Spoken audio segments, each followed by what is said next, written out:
of the Box, membahas apapun yang Anda mau. Indonesia tanah airku cinta, Nusantara merdeka bhinneka tunggal ika. Bersama Awang Ajiwasita dan Om Bob. Greetings to each and everyone. Anytime you meet, I greet anyone. Whether it namaste, assalamu alaikum. Salam, salam, salam. Halo, kita ketemu lagi di Out of the Box, membahas apapun yang Anda mau. Sudah siap di sini Awang Ajiwasita bersama Om Bob. Nah, langsung aja kita mulai diskusinya Om Bob. Baru-baru ini terjadi kecelakaan yang menewaskan artis Vanessa Angel. Dan di hari yang sama ada kecelakaan juga yang terjadi dan menewaskan profesor dari UGM, Insinyur IGD Suparta. Nah, kedua kecelakaan tersebut terjadi di jalan tol.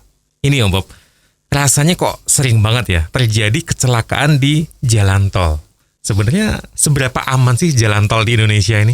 Ya, sebelum kita bicara aman atau tidaknya jalan tol di Indonesia ini, yang perlu kita catat bahwa perkembangan jalan tol di Indonesia ini kan zaman eranya Presiden Jokowi ini kan memang gila-gilaan. Luar biasa ya. Artinya luar biasa. Ya, bayangin dari periode presiden sebelumnya itu selama 10 tahun ya sepertinya pembangunan jalan tol itu dibandingkan sekarang ini kan secuilnya saja ya, seperti itu. Ya. Nah, kemungkinan kan orang kan dengan adanya jalan tol ini kan ya usia jalan tol di Indonesia itu kan menjadi masih muda kan dibandingkan dengan negara-negara maju yang lain. Nah, sangat besar kemungkinan pengendara atau pemakai jalan tol ini kan jadi euforia kan. Wah, biasanya naik mobil tuh kecepatannya cuma 40, 60, 70 di dalam kota tuh nggak bisa gerak, keluar kota juga macet gitu. Wah, sekarang kan jadi nekat-nekatan.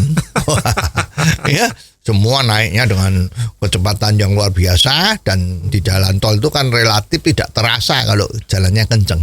Ya, kalau tidak dilihat speedometernya itu ya lupa bahwa ternyata udah jalan 120, 140, bahkan ada banyak yang gila kita bisa 180. Waduh, ya kan? Nah, jadi penyebab kecelakaan ini ya bukan hanya dari jalan tol saja, tetapi pengendara kita ini agak nekat. Dan kebetulan jalan tol ini kan memang kalau kita dengar berita-beritanya banyak terjadi kan, nggak cuman artis kita kemarin yang sangat top Vanessa Angel maupun dosen dari UGM saja, tapi juga banyak orang yang berpraktek itu naik kendaraan yang gede, nah terguling.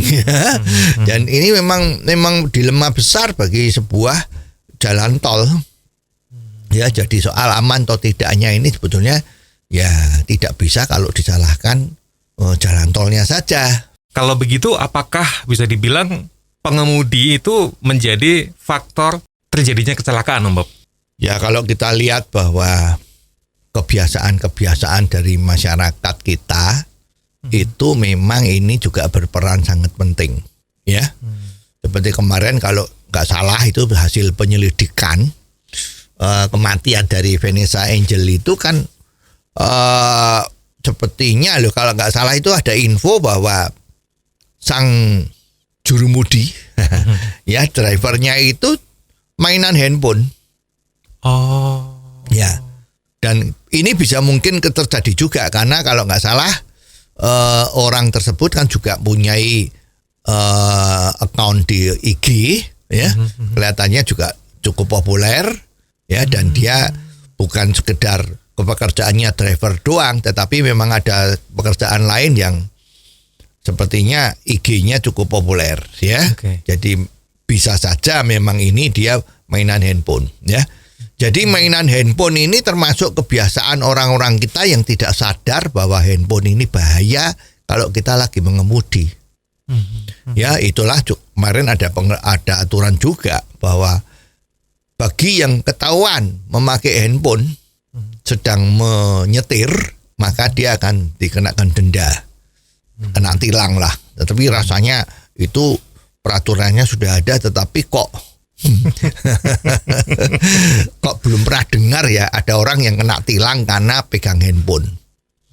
Ya, ini memang harus kita mulai ajarin bagaimana bahayanya orang main handphone kalau sedang mengemudi. Ya. Nah, sekarang bayangin, sekarang telepon sama WhatsApp itu kan populer WhatsApp. Betul. Ya. Jadi biasanya orang-orang sekarang komunikasinya pakai WhatsApp, ya, pakai WhatsApp atau WA lah ya. Nah, pakai WA itu banyak sekali, satu orang punya grup yang banyak sekali di dalam. Jadi bunyi terus, kriung terus, itu seperti itu merangsang orang untuk melihat. Lah kalau melihat handphone sambil menyetir, itu kan matanya tertuju ke handphone, apalagi handphonenya kan kecil, satu genggaman tangan, walaupun dipasang di dashboard kan kecil, jadi lihatnya tuh harus serius. Begitu lihat, ini udah meleng, tidak konsentrasi dengan apa yang dia kemudikan itu membahayakan sekali. Tapi gimana kalau telepon? Ya kalau melakukan pembicaraan telepon itu mungkin agak lebih mending, tetapi memang harus pakai handsfree. Ya harus pakai earphone dimasukkan di kuping, jadi matanya itu masih bisa melihat lapangan. Iya. Tetapi itu bisa mengganggu juga konsentrasi, apalagi kalau pembicaraannya itu menyangkut emosi sehingga pengemudi tadi itu marah. Itu membahayakan juga. Ya, jadi memang kalau melihat handphone, lihat WhatsApp lewat layarnya itu sama sekali bahaya sekali. Ya, itu memang harus didenda dengan besar. Ya, kalau telepon pakai earphone mungkin masih relatif oke lah ya. Tetapi juga lebih bagus kita sadar bahwa itu juga membahayakan. Jadi janganlah memainkan handphone sepanjang di dalam perjalanan kita melakukan mengemudi kendaraan, itu jangan. Balik lagi ke tadi Om Bob, yang peraturan yang sempat dibuat untuk pengendara yang memainkan handphone sambil mengemudi. Apakah ini artinya tidak ada pengawasan yang ketat ya?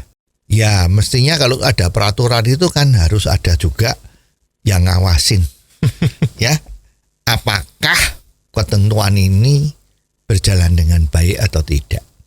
Ya, kalau sekarang ini kok sepertinya itu nggak ada yang ngawasin, kemungkinan besar bahwa aparat itu menganggap bahwa masyarakat Indonesia itu sudah sadar dirinya tinggi. Jadi dia begitu diumumkan sudah sadar bahwa memang ini nggak boleh. Jadi dia tidak akan melakukan pelanggaran memain-mainkan handphone sedang dalam mengemudi. Ya, tapi sebaliknya banyak juga yang termasuk golongan jibagutai. Jibagutai itu pasukan berani mati. Ya, jadi dia sudah tahu ada peraturan seperti itu, dia tetap aja nekat. Ya, kayak gini masa akan terjadi kecelakaan? Masa begitu? Ya, nggak mungkin lah kalau terjadi kecelakaan tuh namanya nasib. Nah, itu banyak. Ya, golongan bonek ini banyak. Nah, justru karena masyarakat Indonesia itu sepertinya masih banyak yang tidak sadar atau mengecilkan arti dari kecelakaan yang timbul karena dia membaca handphone, maka di sini diperlukan polisi yang memang harus mengawasi. Ya, karena kalau terjadi kecelakaan walaupun itu tunggal, itu tetap membahayakan dan merugikan masyarakat. Ya, jadi misalnya kalau ini kecelakaan yang dia lakukan terus terjadi secara beruntun, bayangkan berapa itu korbannya. Kecelakaan tunggal juga bikin susah. Yang punya merek mobil, waduh, ini mobilnya kok sering kecelakaan ya. Jangan-jangan orang nggak mau beli merek mobil yang seperti itu. Kan repot ya kan, itu kan juga merugikan. Ya, belum perusahaan asuransi. Kalau ada kecelakaan tapi meninggal, perusahaan asuransi kan harus bayar. Ya, kalau dia beli asuransinya. Nah, ini kan jadi repot ya. Jadi banyak yang belum sadar bahwa kalau dia kecelakaan itu merugikan banyak orang. Jadi aparat polisi itu harus mengawasi dengan betul. Ya, jadi jangan menganggap bahwa masyarakat kita itu dengan adanya peraturan sudah taat semua. Ya, error free, enggak. Jadi ini memang harus khusus. Bila perlu ada seorang aparat yang betul-betul mengawasin ya jalan-jalan yang sering terjadi kecelakaan ini untuk diawasin. Apa memang betul ada yang nekat mainan handphone. Begitu ada yang mainan handphone, tangkap langsung. Ya. Nah, sayangnya di Indonesia itu kan belum ada kasus yang surat izin mengemudinya itu dicabut. Kalau melanggar seperti ini ya belum pernah terdengar kita. SIM-nya dicabut itu belum pernah ada. Sedangkan di luar negeri sistemnya ini sudah jalan. Jadi SIM-nya itu kalau you melanggar, itu SIM-nya dilobangin sama polisi. Melanggar parkir, wah, dilobangin. Melanggar lampu merah, di sini kan dipasang CCTV itu ya. Di sana begitu melanggar, SIM-nya dilobangin. Bukan pemilik mobilnya yang dicari, tapi yang nyetir siapa itu yang ditangkap. Ya. Nah, begitu. Jadi kalau sampai SIM-nya di lubangnya itu penuh, berarti dia seumur hidup tidak boleh lagi punya SIM. Wah. Ya, jadi aturan berlalu lintas di luar negeri itu betul-betul dijunjung tinggi agar tidak menimbulkan kerugian orang lain. Kenapa sistem yang cukup tegas seperti itu tidak bisa dilakukan di Indonesia ya? Ya nggak ngerti. Itu harus tanya sama beliau-beliau. Ya kan? Karena di sini siapapun tahu ya. Bikin SIM itu kan tidak sesusah di luar negeri. Ya, di luar negeri itu kalau mau ngambil SIM itu harus kursus dulu. Ya, kursusnya itu nggak cuman kursus nyetir.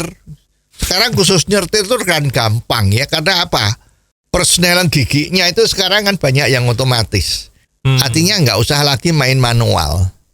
Jadi relatif lebih gampang.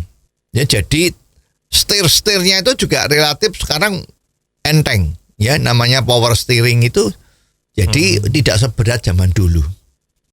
Jadi anak kecil pun sekarang umur 12-13 itu seharusnya secara teknik dia tuh sudah bisa nyetir. Ya, tapi secara kejiwaannya kan masih belum boleh nyetir. Iya, betul. Karena belum tahu tingkat kebahayaannya kalau dia berbuat kesalahan. Ya, jadi di luar negeri itu orang kalau mau mendapat SIM tuh syaratnya umurnya kalau nggak salah sekarang udah 16 tahun ya kelihatannya ya. Okay. Selama ini sih 17 atau 18 gitu. Nah, itu harus kursus dulu. Yang di kursusnya bukan cuman bagaimana mengemudi. Bisa maju, bisa mundur, bisa belok kanan, bisa kiri. Ya, bisa muter. Kira-kira seperti itu kan. Nah, bisa melakukan parkir dengan baik, macam-macam. Tetapi juga aturan-aturan itu. Bahwa kalau you ngendarain lampu merah harus berhenti. Lampu hijau baru boleh jalan. Ya, lampu kuning itu hati-hati. Ya, misalnya begitu kan. Dan juga antara persimpangan jalan itu kan ada yellow zone ya. Kotak-kotak warna kuning itu. Bahwa itu tidak boleh ada mobil sampai berhenti di situ. Kalau berhenti di situ berarti dia itu nekat. Lampu kuning masih terobos. Tetapi kemudian ketutup dari kendaraan lain yang sudah hijau.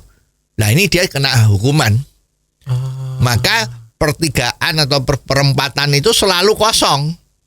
Tidak menimbulkan kemacetan-kemacetan. Ya, kalau di tempat kita ini kan kadang-kadang nekat. Ya, begitu sudah sampai di tengah ternyata yang dari depan tuh macet. Jadi mobil yang di tengah itu nggak bisa nerusin kan karena macet. Nah, ini kalau macet kan dari arah yang berlainan itu kan juga macet semua. Terhalang ya. Nah, yang salah siapa? Yang salah yang mobil yang di dalam jaringan kuning tadi itu. Nah, di sini rasanya juga cuman digambarin, tetapi kok rasanya nggak ada satu tindakan kalau salah. Nah, ini juga repot ya. Jadi masyarakat kita tuh disiplin menggunakan jalan itu juga belum benar. Jadi ini yang menjadi problem, ya. Nah, sekarang jalan tol tadi itu kan. Oke. Nah, jalan tol tadi itu disiplinnya gimana kalau kita pemakai jalan tol? Nah, kalau kita lihat jalan tol itu kan selalu dia dihimbau. Jalanlah di sebelah kiri kalau jalannya tidak cepat. Ya, dan minimal di jalan tol itu minimum harus jalannya 60 km per jam, nggak boleh pelan-pelan. Ya, karena ganggu ini jalan highway ini kalau kita jalannya pelan seperti kura-kura gimana? Ya, sang kelinci kalau mau lewat ketutupan gimana? Makanya nggak boleh pelan-pelan, minimum 60 itu sudah bagus. Tetapi banyak yang jalan 60 itu ada di tengah atau di kanan. Jadi orang yang jalan 70, 80, 90 atau 100 di mana jalan tol ini kan didesain untuk bisa 100 km per jam dengan aman ya. Itu nggak bisa nyalip. Ya tadi itu.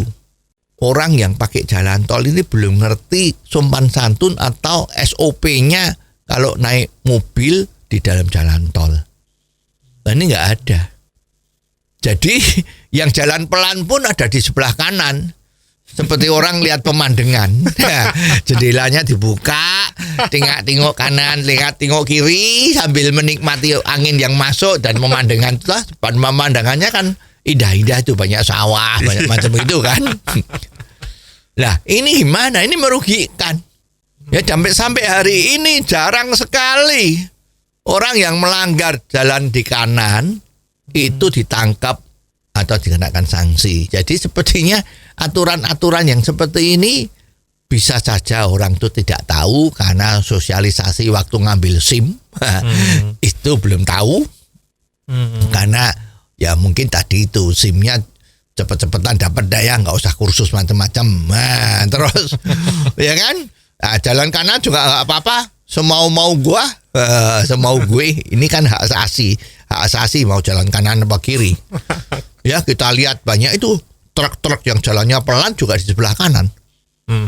Sekarang mobil-mobil yang cepat mau katanya kan pelajaran dari kita sekolah SD itu kan ada itu. Kalau jalan tuh di sebelah kiri, tapi kalau mau mendahului dari sebelah kanan itu di jalan tol rupanya nggak terjadi, tidak berlaku karena di jalan tol itu mobilnya yang jalannya pelan-pelan seperti keong itu nggak bisa ke kiri, jadi dia harus ngambilnya dari kiri. Nah ini kan susah. Jadi disiplin dari masyarakat ini nggak ada, masih seenaknya sendiri. Nah ini bisa terjadi ya karena aparat kita kurang tegas. Kenapa bisa kurang tegas ya Om Bob? Ya maunya mungkin mau tegas ya, mau tegas maunya loh ya.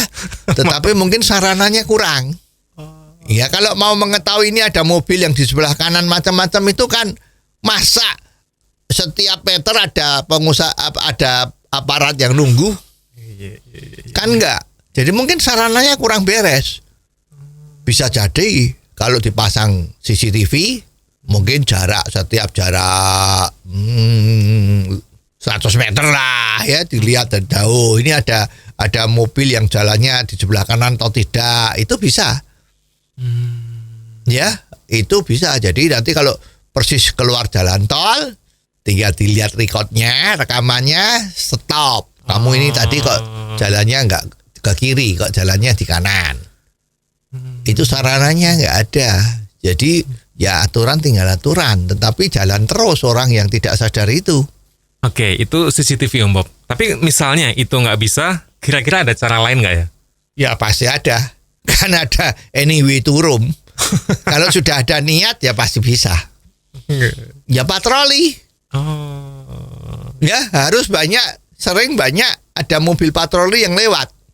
Melihat apakah ada pelanggaran-pelanggaran seperti ini. Jadi namanya kontrolnya jalan. Tapi kayaknya itu kan biayanya besar Om Bob. Masa polisi patroli jalan lagi gitu. Iya, sekarang kan nggak ada yang untuk mencapai hasil itu gratis kan, nggak ada. Ya, there are no freelance kan. Jadi kalau mau berhasil ya harus ada biayanya, harus ada anggarannya. Anggaran itu nggak cuman uang, bensin, mobil, tapi kan juga tenaga. Jadi harus ada orang yang keliling, jalan terus. Kerjaannya ya cuman lalu lilang dari jalan tol itu aja untuk melihat itu. Nanti kalau udah banyak yang ketangkap terus dipublikasikan, itu kan jadi orang sadar, oh memang ini nggak boleh. Kalau ketahuan denda saya 500.000 misalnya, atau 1 juta pelanggaran kedua, pelanggaran ketiga SIM-nya dicabut, orang takut. Oh iya. Begitu nyalip lari ke kiri, begitu nyalip lari ke kiri. Sekarang enggak, begitu menyalip terus. Konsisten. Iya, terus di kanan terus. Tapi kalau walaupun ada mobil yang lebih cepat, dia juga tetap di kanan terus. Gitu kan susah. Ini pelanggaran yang berat untuk di jalan tol. Ini yang mengakibatkan banyak kecelakaan. Enggak cuman itu, lalu lintas kita sering terganggu dengan orang-orang yang nekat saja. Misalnya berhenti di pinggir jalan. Ya, itu dulu ada peraturan. Kalau berhenti harus pakai segitiga pengaman, ingat? Oh iya. Nah coba sekarang kalau yang berhenti, segitiga pengamatnya itu dipasang 1 meter dari mobil berhentinya dia. Nah bagaimana sempat orang di belakang yang lihat? Kalau kelihatan tiba-tiba 1 meter itu ada segitiga pengamannya itu, ya udah nggak ketuntutan, pasti kena lah. Ya, kalau ditanyain, kenapa kok ini kamu letakkan cuma 1 meter? Mana orang bisa menghindar kalau kaget melihat you punya mobil yang berhenti. Habis kalau saya taruh di 5 meter ke belakang, sering dicuri orang. Wah. Nah, ini gimana? Iya kan, jadi ini semua sistem ini yang harus secara bersama-sama harus dibikin betul. Sebenarnya mana yang lebih urgent untuk dilakukan ya Om Bob? Untuk mengatasi banyaknya pelanggaran-pelanggaran di jalan tol. Ya, dibikin mana yang lebih urgent ya. Semua lini harus dilakukan secara bareng, berbarengan. Ya, bagi yang melanggar hukumannya harus berat. Dulu ada juga ini banyak terjadi. Orang di jalan tol malam-malam berhenti karena rusak, lampunya mati. Nah jam 3, jam 4 itu kan orang juga masih lewat jalan tol. Jalan tol itu kan menjadi jalur utama. Lampunya mati, nggak kelihatan, nabrak. Itu terjadi. Ini harus dihukum besar orang yang parkir di sana. Ya jadi harus. Jadi secara hukumnya itu harus dimulai diperbaiki. Sistem kontrolnya aparat yang keliling-keliling tadi itu juga harus dijalankan. Sambil itu CCTV itu juga harus diperhatikan. Jangan sudah ada CCTV-nya nggak ada yang monitor. Karena yang monitor juga mainan handphone. Wah ya kan? Sama aja. Nah ini semua harus dibikin betul semua. Sarananya ada, tetapi pelaksanaannya, eksekusinya tidak beres, ya akan jadinya ya cuman pajangan saja. Cuman jadi jargon saja. Sudah dipasang CCTV, sudah dilakukan patroli, ya, sudah dilakukan hukuman. Tapi semua itu tidak termasuk hitungan yang benar, ya, masih banyak kekurangannya. Lah ini ada artinya. Ini yang harus diperhatikan dengan benar. Kelihatannya apakah pemerintah kita sudah melakukan ini semua ya Om Bob? Ya, kalau semuanya ya belum ya. Tapi ada. Kemarin dari pihak kepolisian sudah mulai muncul bahwa untuk memberikan SIM, surat izin mengemudi itu, diharuskan orang-orang sudah melalui satu lembaga yang dipercaya untuk melakukan pendidikan bagaimana mengemudi yang baik. Bagaimana sopan santun, bagaimana menjalankan peraturan-peraturan rambu-rambu lalu lintas, itu kelihatannya ada. Cuman ini kok nggak dengar pelaksanaannya gimana. Ya, itu kalau ini jalan bagus. Dan lembaganya nggak boleh cuma satu. Siapapun boleh membuka usaha untuk mendidik orang-orang kalau mau mengambil SIM mengemudi. Jadi kalau di sini betul-betul dilatih, betul-betul dikasih pelajaran, sampai lulus baru boleh minta SIM. Dan pihak kepolisian yang mengeluarkan SIM tadi itu tinggal, mana surat bukti lulus kamu, udah selesai. Ya, jadi orang yang melatih sama orang yang mengeluarkan surat izin mengemudinya itu lembaga yang berbeda. Oke. Jadi ini kan lebih terkontrol ya. Mungkin jangan terjadi kong kali kong, itu bisa lebih gampang. Maksudnya lebih gampang diawasi ya. Tapi kalau lembaganya sama, yang ngadain kursus itu lembaga A, yang ngadain tes itu lembaga A, yang mengeluarkan juga lembaga A, ini kan satu naungan atap ya. Komandannya sama. Ada istilah sesama bis kota jangan mendahului. Ya, dilarang mendahului. Lah itu ini kan repot. Jadi sebetulnya langkah kemarin itu bagus, tapi kok sampai sekarang ini udah ada 6 bulan lebih, mungkin hampir setahun ya. Ini kok nggak ada berita lebih lanjut. Dan ini bagus sekali efeknya terhadap secara nasional. Karena lembaga-lembaga sekolahan seperti ini akan muncul di mana-mana. Kota kecil, kota besar ada. Dan ini akan keluar banyak sekali. Bayangin, seluruh Indonesia itu lembaga sekolah seperti ini bisa sampai ratusan ribu. Itu memberi lowongan pekerjaan berapa banyak. Betul. Ya, ini mengurangi pengangguran. Luar biasa. Lembaga sekarang yang sudah menangani ini, nah kalau memang tenaganya lebih, ya buat yang tadi itu, kontrol jalan, melototi layar monitor CCTV yang di jalan tol atau di jalan raya. Itu dipakai untuk itu. Mereka toh lebih ngerti hukum, lebih mengerti cara-cara kriminalitas yang sering dilakukan sama masyarakat itu. Nah, untuk mendidik orang menjadi driver yang bagus, orang yang ngerti peraturan lalu lintas, macam-macam, serahkan saja ke lembaga swasta tadi itu. Wah, ini akan bagus sekali efeknya. Ya, jadi pemerintah nggak pusing mikir bagaimana memberi lowongan pekerjaan untuk mendaftar pegawai negeri, ayo gitu kan. Enggak, ini udah membantu sekali. Ya, jadi sebetulnya langkah-langkah ini semua yang harus dilakukan agar paling dikit kecelakaan lalu lintas itu bisa dieliminir sedikit demi sedikit. Oke. Well, kita kembali ke cerita jalan tol tadi Om Bob. Ada beberapa pendapat yang justru malah fokusnya di jalan beton yang ada di jalan tol. Itu katanya kurang efektif. Maksudnya gimana ya Om Bob? Ya, memang jalan tol di Indonesia itu kan dibuat luar biasa. Ini kalau Jawa itu sudah nyambung ya, dari barat sampai ke timur ya. Lah ini kan tanahnya itu kan banyak yang tidak sama. Daerah-daerah tanah itu kan ada yang labil, ada yang stabil. Jadi membuat jalan itu kan nggak seperti pokoknya bikin roti, ada gandum, ada gula, udah jadi. Enggak. Karena tanahnya itu situasinya beda-beda. Memang teknik membuat jalan tol itu tidak semudah yang dibayangkan. Ini yang paling sederhana. Itu kalau tanahnya nggak labil, itu kalau dibangun pakai jalan yang biasa dipakai di mana-mana, yaitu pengerasan tanah, lapisan keras, terus diaspal. Ya, jalan raya selama ini kan seperti itu. Ya, tapi kalau jalan tol dibangun seperti itu, yang tanahnya kebetulan labil, ya kondisi geografinya itu labil, itu ya jalannya cepat rusak. Ya jadi kalau labil, memang satu-satunya jalan yang terbaik ya dicor pakai beton. Jadi kalau tanahnya itu gerak, betonnya itu masih tetap kuat. Jadi perawatannya nggak begitu susah.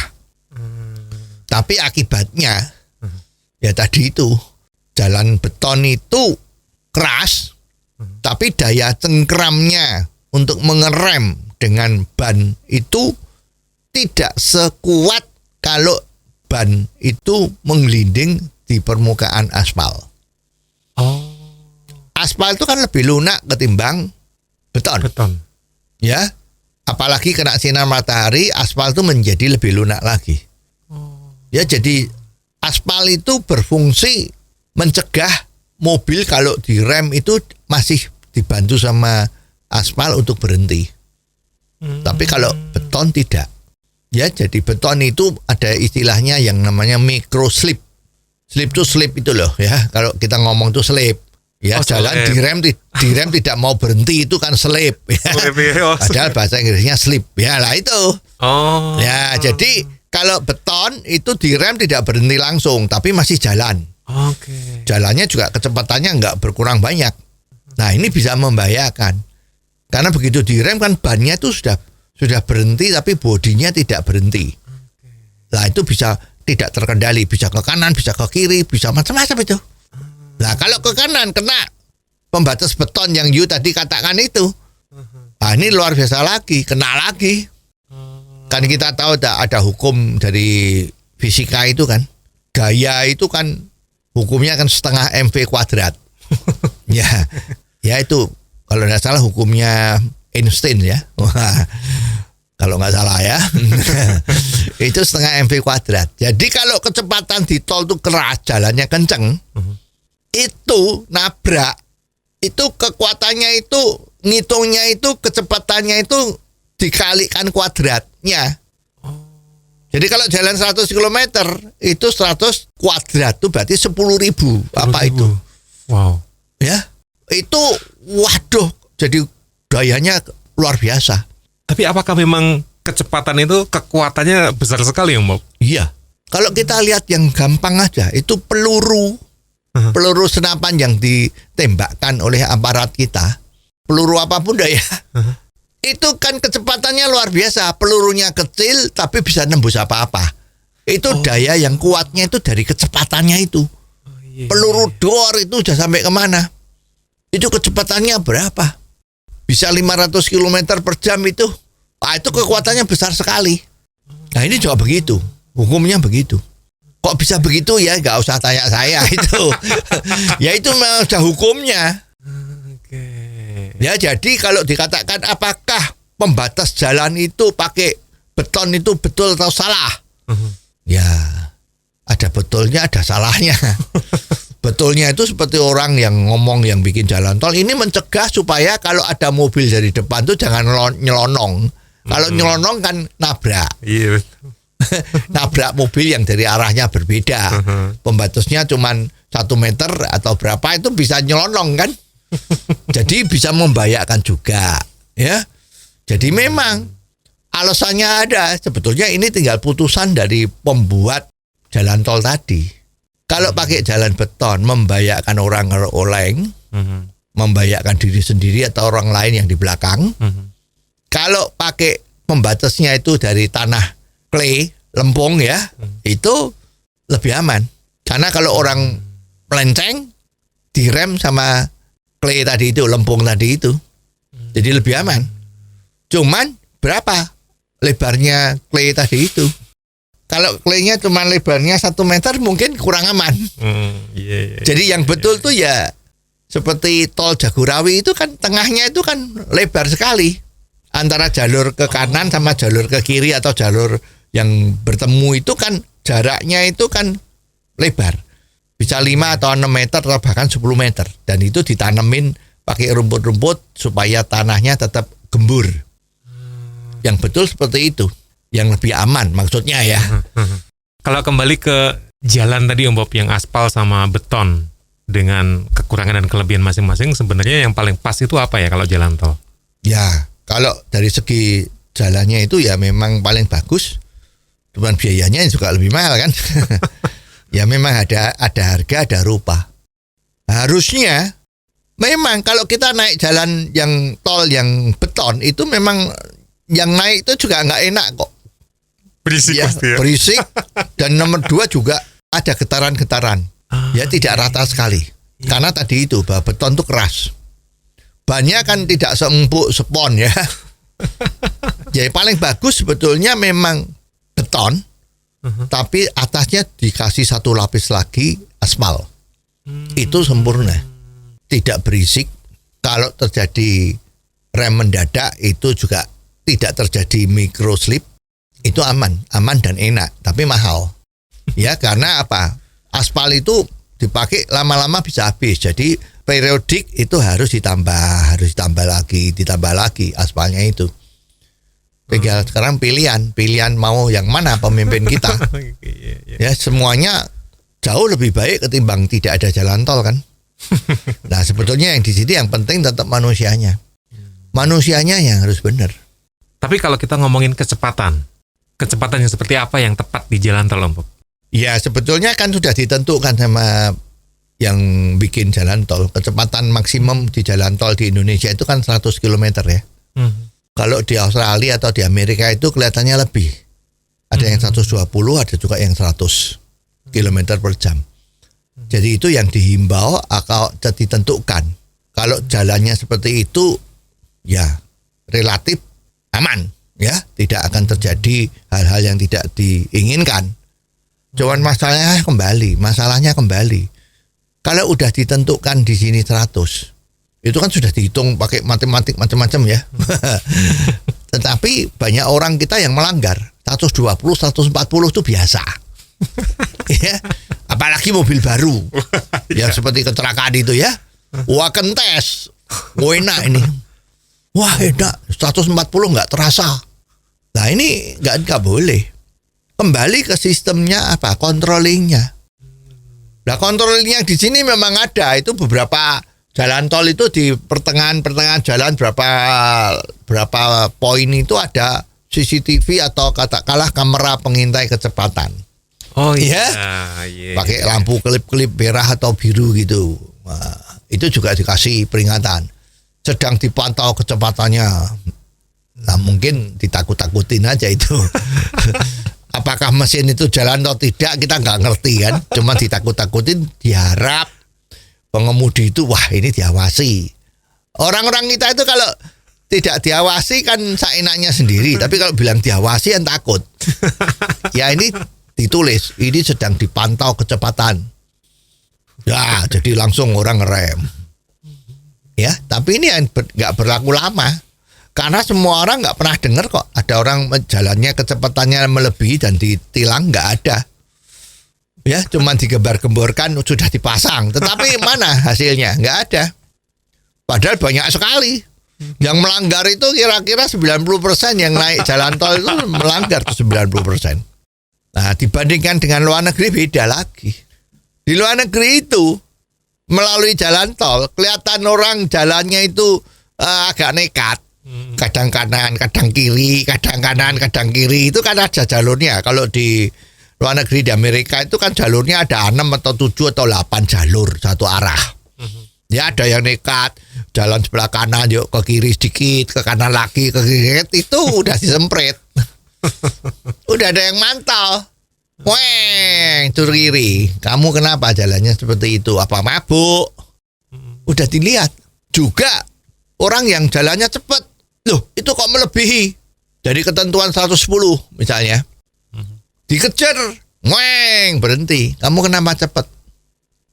Ini kan aturannya nggak boleh. Diminta SIM-nya.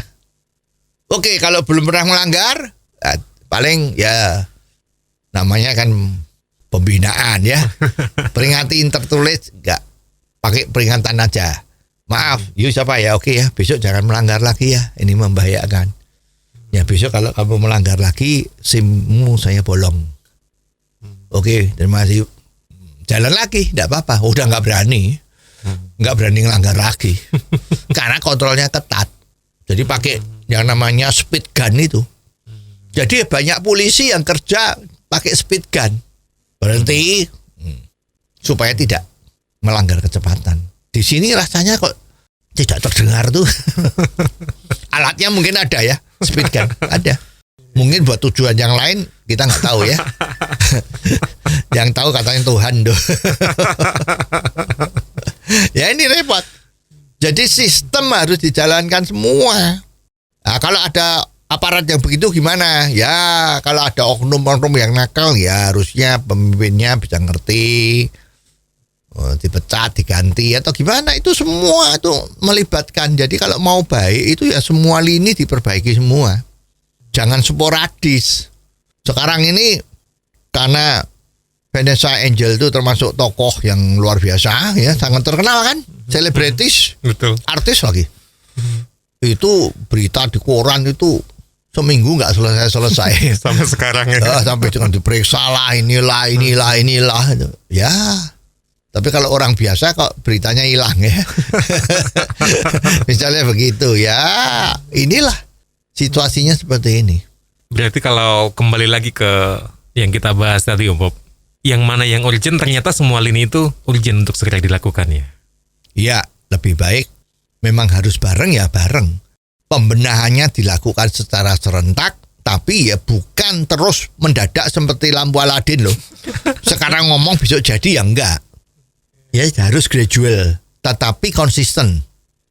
Siapapun pemimpinnya yang diganti, misalnya pensiun dan macam-macam itu ya itu memang, tapi politik ini harus dijalanin terus. Continue nanti akan jadi.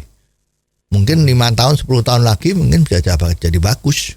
Tapi kalau cuman sporadis, sebagian tertentu gitu tok ya susah. Dan karena Indonesia itu wilayahnya lebar, luas sekali kan, ya harus dilakukan serentak. Pendidikan di sekolahan itu yang paling penting, supaya bisa benar-benar generasi yang akan datang itu bisa jadi bagus. Oke, nah ini mumpung kita lagi membahas seputar lalu lintas. Kalau kita ngomongin tentang peraturan lalu lintas atau rambu-rambu lalu lintas, menurut Om Bob ada yang mesti digantikah atau sudah efektifkah selama ini?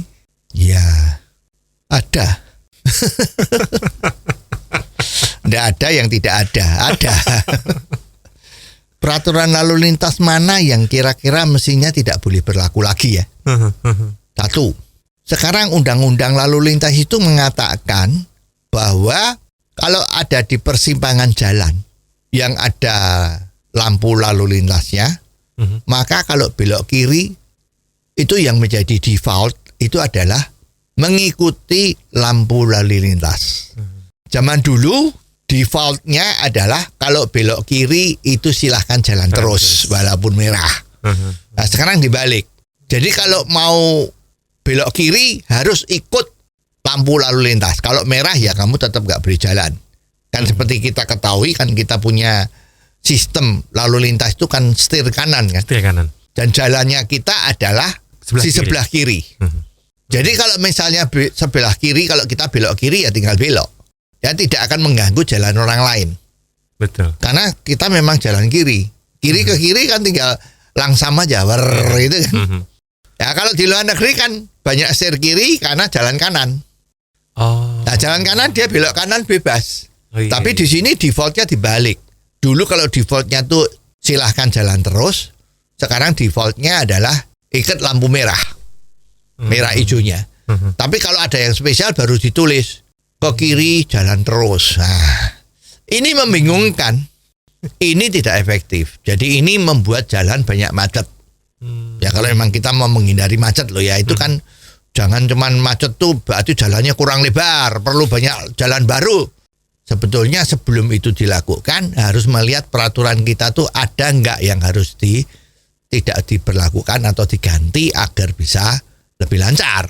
Seperti tadi itu belok kiri ikut lampu lintas, nah itu harusnya diganti belok kiri jalan terus, itu yang dari default. Tapi kalau keadaan jalan tertentu yang kiri itu juga mengganggu, nah baru ditulis kiri ikut lampu lintas. Dan itu harus ditulis agak jauh dan gede, jadi orang tahu. Salah satunya itu. Lainnya itu apa Om Bob? Ada, itu sepeda motor itu di mana-mana ya dari dulu. Itu kalau malam hari kan dinyalain lampunya supaya kelihatan jalannya. Betul. Dan lampu itu ada dua macam, lampu jauh dan lampu pendek. Ya, pelajaran dari lalu lintas yang ngomong. Kalau kita berhadapan dengan kendaraan yang lain di waktu malam hari, maka lampu kita jangan dinyalain lampu panjang. Betul. Harus lampu pendek. Iya. Supaya tidak silau orang yang depan yang berpapasan dengan kita. Lah, kalau lampu panjang itu malam hari maupun siang hari kan tetap belereng ya, tetap silau ya. Betul. Dan lampu besar, lampu panjang, itu kalau siang hari itu biasanya dipakai dari dulu, itu adalah kalau mau minta jalan. Oh iya. Maaf saya mau lewat lebih dahulu, itu sering begitu. Dan ini sudah menjadi hukum alam, semua tahu. Ya dari dulu loh ya. Nah sekarang peraturan kita yang disahkan oleh DPR periode-periode yang lalu ya, ini kalau nggak salah udah umurnya mungkin mendekati 20 tahun ya, bahwa sepeda motor itu kalau siang hari harus loh menyalakan lampu yang besar. Itu ada kejadian loh, kalau yang nggak nyalakan disemprit loh, ditilang loh ya. Tujuannya apa? Katanya menurut riset, kalau lampu besar dinyalakan itu pengendara-pengendara lain itu menjadi kaget dan malah kecelakaannya itu menjadi menurun. Jadi penyebab kecelakaan sepeda motor itu karena ya kalau kendaraan yang roda 4 itu kalau kelihatan sepeda motor tuh nggak dianggap, ceritanya begitu. Ini anak kecil tabrak. Makanya lampunya kalau dinyalain, supirnya jadi perhatian. Oke. Supaya tidak nabrak. Nah ini kan, maaf ya, ini kan ya rasanya kurang tepat kan. Nah justru dengan lampu terang itu membuat silau orang jalan. Itu belum ada catatan aja orang kecelakaan karena kena lampu. Apalagi sepeda motor sekarang jalannya tuh banyak seperti tawon. Semua lampunya nyala itu, waduh seperti apa ini kita yang di depannya. Ada motor 10 atau 20 nyala berbareng di depan kita. Kita silau setengah mati. Di mana-mana tuh seperti itu. Malam hari baru pakai lampu supaya kelihatan. Bukan siang hari. Ketemu mobil harus pakai lampu yang kecil. Itu kan umum, harusnya begitu. Ini malah siang hari suruh lampu paling gede. Nah, orang yang naik mobil kan repot. Paling semua orang yang ngomel. Kalau ada yang begitu tuh ngomel, cuman nggak berani ngomong aja, nggak sampai kemana-mana ngomel. Aduh, lampu ini belereng, lampu ini silau. Tapi ya udah, karena ini aturan. Nah mestinya aturan-aturan yang tidak benar di undang-undang lalu lintas ini ya perlu cepat-cepat direvisi. Ya agar supaya dunia lalu lintas di Indonesia ini menjadi lebih baik dan tidak diketawain orang lah. Dan sekian episode kali ini. Terima kasih Om Bob atas diskusinya. Jangan lupa kalau Anda punya komentar tentang apapun juga yang bisa kita bahas di sini, langsung aja WhatsApp ke 0878 5590 7788. Jangan Anda lewatkan Out of the Box versi singkat atau pendek dalam program Underline yang setiap hari disiarkan di radio kesayangan Anda ini. Ikuti juga YouTube channel Om Bob Indonesia. Sampai ketemu di episode selanjutnya, Awang Ajiwasita bersama Om Bob. Tentunya di Out of the Box membahas apapun yang Anda mau. Out of the Box, membahas apapun yang Anda mau.